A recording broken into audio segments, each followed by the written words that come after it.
Finally bleach का episode number 11 पे चलो बात करते हैं। बिकॉज ये एपिसोड तो आ गया था लेकिन मैंने इसके ऊपर वीडियो नहीं बनाया था और मैं नहीं भी बनाने वाला था। बट फिर अचानक से मैंने जब एपिसोड को देखा उसके बाद जो है जिस हिसाब से यार बंदों के कमेंट्स भी आए थे, मैसेजेस आए थे, मैंने एक चीज़ रियलाइज़ किया कि मुझे इस पे बात करना चाहिए। और देखो ब्लीच का एपिसोड 11 में बहुत सारे कैरेक्टर्स जो है वापस आए हैं। कुछ ऐसे कैरेक्टर्स रिटर्न किए हैं जिनको लोग अब भुला चुके हैं, जैसे तोसन, इकुमी जैसे कैरेक्टर्स। और इस वजह से यार ब्लीच फैंस को एकदम नया नया लगा होगा। अब देखो जब से ब्लीच का 1000 year of blood war arc return किया है और जिस हिसाब से इसका एनिमे आसमान फाड़ रहा है, चीर रहा है यार, कम्युनिटी में तबाही मचा रहा है, तो बहुत सारे लोग ब्लीच के ऊपर ध्यान दिए हैं। लेकिन मैंने एक चीज नोटिस किया है, बहुत सारे ब्लीच फैंस ऐसे भी आ गए हैं जिन लोगों ने ब्लीच के पहले के एनिमे या मांगा को तो रीड ही नहीं किया है, direct 1000 year of blood war arc से देख रहे हैं। और भले ही कुछ समझ में ना आए लेकिन यार 1000 year of blood war arc में एक्शन भरा हुआ है, तो वो लोग सिर्फ एक्शन को देख के इंजॉय कर रहे हैं और इसी चक्कर में उनको कुछ समझ में नहीं आ रहा। देखो मैं उनको एक ही चीज कहूंगा, ब्लीच का पहले एनिमे जाके देखो, उसके बाद जाकर के 1000 year of blood war arc को फॉलो करना। कोई जरूरी नहीं है, कोई कंपटीशन लगा नहीं, आराम से देखो। अब आते हैं एपिसोड पे। ब्लीच का एपिसोड नंबर 11 जो था भाई बहुत सारी चीजों को रिवील करके गया।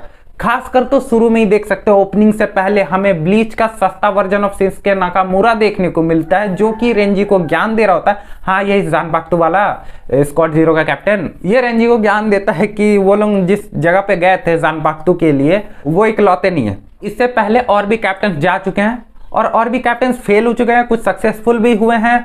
और हाँ, जो गोताई 13 है वो भी पहले वहां जा चुकी है। अब कौन कौन से गए हैं पूरी तरह से जानकारी हमें एपिसोड के अंदर नहीं दिया गया। प्लस मैं एक और चीज बताना भूल गया था, देखो ये वाला जो एपिसोड था ना बहुत ज्यादा फास्ट पेसिंग के साथ था। एक्चुअली अगर तुम एक मांगा रीडर हो तो तुमको पता होगा कि यहाँ पर तुम जब एपिसोड को पूरा देखोगे ना तो यहाँ पर जो है उराहारा का एक सीन था जिसको एनिमे वालों ने काट दिया है। आई होप कि वो वाला जो सीन है ब्लीच जो 26 तारीख को एपिसोड आने वाला है, एपिसोड नंबर 12 जो स्पेशल एपिसोड होगा 1 घंटे का, उसमें उस चीज को बढ़िया से दिखा दे। वरना भाई उराहारा का वो वाला सीन जो है चल गया, मुझे समझ में नहीं आया कि उसको क्यों काटा। खैर ये एपिसोड ओपनिंग के बाद जो है वहीं से शुरू होता है जहां पे पिछला एपिसोड एंड हुआ था। हम इचिगो को देख सकते हैं, वो अपने घर पहुंच चुका है, अपने फादर के क्लिनिक के बाहर खड़ा है। अब जैसे उसका बाप दरवाजा खोलता है वो चला जाता है, बिकॉज देखो वो अपने फादर को फेस करने के हालत में नहीं है। लेकिन यार उसका बाप भी कौन है तुम तो जानते ही हो ना। अब इचिगो जाता है इकुमी के यहाँ। अब देखो इकुमी कौन है, इकुमी एक शॉपकीपर है जिसके यहाँ पे पार्ट टाइम जॉब पहले करता था इचिगो। अब इचिगो जब से सिनेगामी वगैरह ये सब काम चालू किया है, ये सब सिनेगामी बनना, वो सब काम में ध्यान नहीं दे पा रहा है। लेकिन फिर भी वो अपने बॉस के यहाँ पे जाता है, वहाँ पर वो उसको खाने देती है। लेकिन फिर अचानक से उसका बाप आ जाता है और फिर इचिगो वहाँ से चला जाता है। यहाँ पर हमें उसका फादर इचिगो के बारे में बताता है कि एक्चुअल में इचिगो कुरासाकी है कौन। वो सिर्फ एक ह्यूमन नहीं है, ना ही वो सिर्फ एक सिनेगामी है। उसकी माँ जो थी वो एक क्वेंची थी, उसका बाप सिनेगामी है, वो ह्यूमन भी है, और हाँ उसके पास वास्टर लॉर्ड वाली भी पावर है। अब हम लोग थोड़ा पास्ट में चलते हैं जब इचिगो पैदा भी नहीं हुआ था। भाई तुम यहाँ पर इचिगो की मॉम को देख सकते हो, बहुत ही ज्यादा क्यूट है। ये उस वक्त का टाइम है जब इचिगो की मॉम स्कूल जाया करती थी। प्लस यहाँ पर तुम उरियो इशिदा के बाप को भी देख सकते हो। एक्चुअली में इचिगो की जो मॉम है, इन दोनों का शादी होने वाला था। इचिगो की मॉम के कोई भी मतलब ब्लड लाइन वाले उसके भाई बाप वगैरह इन सब का बिल्कुल भी जानकारी नहीं दिया गया, वो सब शायद है नहीं।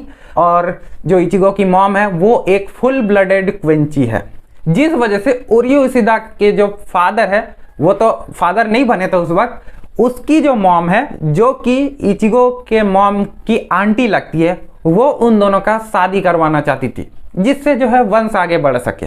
अब देखो मुझे ब्लीच के नाम थोड़े कॉम्प्लिकेटेड लगते हैं। मैं कैरेक्टर्स को पहचान तो लेता हूँ लेकिन नाम मुझे बहुतों के याद नहीं रहते। जैसे इशिदा के फादर का नाम मुझे याद नहीं रहता है, और यही सेम चीज मुझे जो है ना इचिगो के फादर और मदर के साथ भी है। तो उस बात को तुम लोग जो है नजरअंदाज कर लेना, लेकिन हाँ मैं कैरेक्टर्स को याद रखता हूँ। अब देखो अगर तुम पूरा एपिसोड देखे होगे कांड कैसे चालू हुआ है, ये सब आइजन ने करवाया है।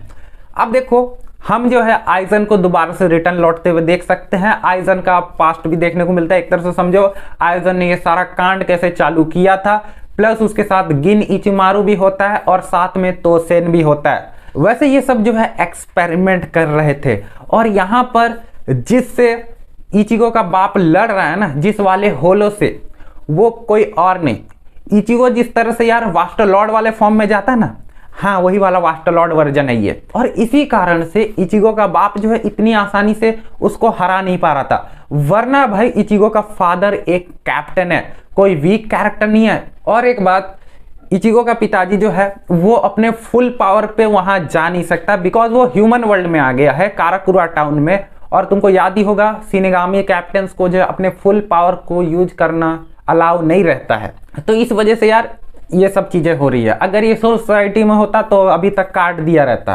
पर फिर भी वास्टर लॉर्ड पावर बहुत ज्यादा खतरनाक है। मैं तुम सबको हाईली रिकमेंड करूंगा कि जा करके ब्लीच का 1000 Year of Blood War arc का मांगा जरूर रीड करना, जिससे जो है तुम्हें जो सीन्स काटे गए हैं उनकी भी जानकारी मिल सके। अब देखो हम आते हैं दोबारा से इचिगो की मॉम पे। अगर तुम उसको देखो तो भाई इचिगो की मॉम बहुत ही ज्यादा क्यूट है, फनी है, और उनको जो है मजे करना पसंद है। प्लस जो इशिदा के फादर की जो मॉम है, मतलब इशिदा की जो दादी जी है, उनको ये चीज बिल्कुल पसंद नहीं है। उसको सिर्फ भाई रिश्तेदारी आगे बढ़ाना है, और इसी वजह से वो इचिगो के मॉम को पाल रही है, वरना वो पालती भी नहीं। पर खैर इशिदा का फादर जो है वो एक चीज रियलाइज करता है कि वो दोनों एक दूसरे को प्यार नहीं करते हैं। और यहाँ पर तुम ये वाली जो मेड को देख रहे हो ना, ये कोई और नहीं ओरियो इशिदा की एक्चुअल मदर है। जब इचिगो की मॉम और इचिगो के फादर का शादी होगा तो उस वक्त ओरियो इशिदा का फादर तो अकेला पड़ जाएगा, तो उस वक्त जो है ओरियो इशिदा और हाँ ये वाली मेड दोनों का शादी होगा, जिसके बाद जो है ओरियो इशिदा पैदा होगा। हाँ ऐसा ही कुछ कॉन्सेप्ट है। खैर अब बैक टू द टॉपिक।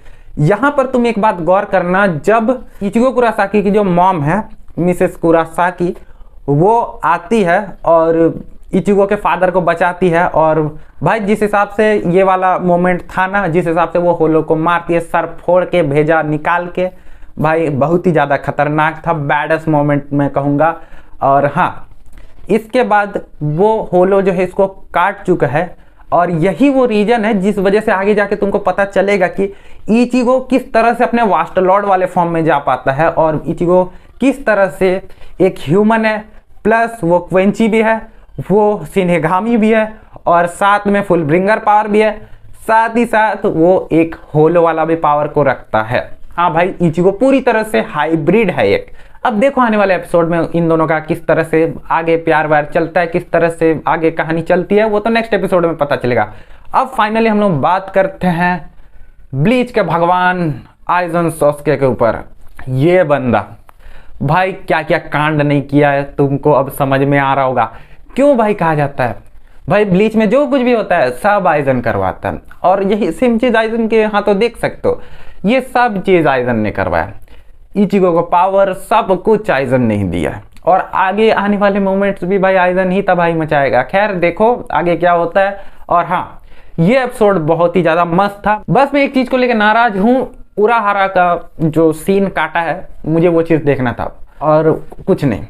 लेकिन फिर भी मुझे लगता है वो आने वाले एपिसोड्स में दिखा देंगे। और तुम सबका क्या मन है यार एपिसोड को लेके, कमेंट बॉक्स में राय देना मत भूलना। प्लस ये एपिसोड को मैं रेटिंग दूंगा 8 out of 10 का, बिकॉज वो सीन काटा गया और एनिमेशन तो टॉप नॉच था। खैर आने वाले एपिसोड के लिए मुझे काफी बेसब्री से इंतजार है। और हाँ यार देखते हैं आगे और क्या क्या तबाही मचता है। खैर फिलहाल के लिए इतना ही। लाइक सब्सक्राइब करना वो तुम्हारा मन है कर देना, और हाँ इंस्टाग्राम पे भी फॉलो करना मत भूलना। कुछ सवाल है तो वो भी पूछ सकते हो यार, और कमेंट किया करो, मुझे कमेंट पढ़ने में मजा आता है। तो यार मिलेंगे नेक्स्ट वीडियो में, फिलहाल के लिए बाय।